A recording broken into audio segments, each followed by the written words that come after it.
स्वामी विवेकानंद एक ऐसे जर्मन लेखक मैक्स मुलर जो हिंदुओं को गौमांस खाने वाली गाय की बलि देने वाले तक अपनी पुस्तकों में लिख चुका था। उसी की तारीफ में उसे महान वेदांती के भी वेदांती नाम से पुकारते हैं। जितना वेदों की धज्जियाँ खुद को वेदांत के गुरु मानने वालों ने उड़ाई है, उतनी बाकी किसी ने भी नहीं। और उनके अंधे भक्त हमेशा उन्हें बचाने की कोशिश करते हैं। इस्लाम में कुरान से बढ़कर मौलाना नहीं हो सकता, पर हिंदू में बाबा और ब्राह्मण लोग वेद से अधिक ताकतवर होते हैं। अक्सर हिंदू जर्मन लेखक मैक्स मुलर को गाली देते नजर आते हैं, जिसने हिंदू को गाय खाने वाले, गाय की बलि देने वाले तक लिखा। पर वहीं स्वामी विवेकानंद ने उसी मैक्स मुलर को महान वेदांती के भी वेदांती नाम से पुकारा। पर कोई ऐसा हिंदू नहीं है जो स्वामी विवेकानंद को गलत बोल सके। किसी ने एक बार ओसामा बिन लादेन को लादेन जी कहा तो हर किसी ने उसकी आलोचना की थी।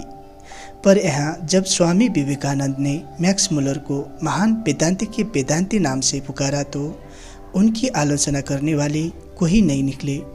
अगर विवेकानंद ये मानते हैं कि मैक्स मुलर महान वेदांती के भी वेदांती है, तो यहाँ यह सच की तरह हो जाता है कि जो गौमांस खाने की बात लिखा है मैक्स मुलर ने, पर इसका विरोध में जो भी हिंदू आए उन्होंने कभी विवेकानंद का नाम तक नहीं लिया। वो सिर्फ मैक्स मुलर को ही टारगेट करते थे। असल में गलती मैक्स मुलर की नहीं, उन भारतीय हिंदू बाबा संत की थी जो कुछ भी लिख देते थे। उन्हीं संस्कृत स्क्रिप्ट को मुलर ने इंग्लिश में ट्रांसलेट किया। जैसे कि पुरुषोत्तम अग्रवाल ने अपनी पुस्तक में राम ने सीता को कुत्तों द्वारा चाटी हुई घी जैसे शब्द कहा। इसी किताब को यूपीएससी वाला विकास दिव्यकीर्ति अपने बच्चों को पढ़ाने लगा।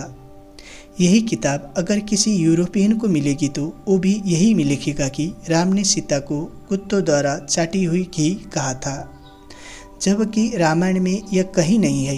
हम सभी को पता है, पर एक विदेशी यूरोपियन को इतना पता नहीं होता। और यही लिखेगा कि जो आपके भारतीय शिक्षाविद ने अपनी किताब में लिखा है। विदेशी से पहले अपने भारत के ही दुष्प्रचार करने वालों से निपटना चाहिए, पर भारत में ऐसा नहीं होता। हर कोई किसी न किसी का अंधभक्त बनकर उसे बचाने की कोशिश करता है।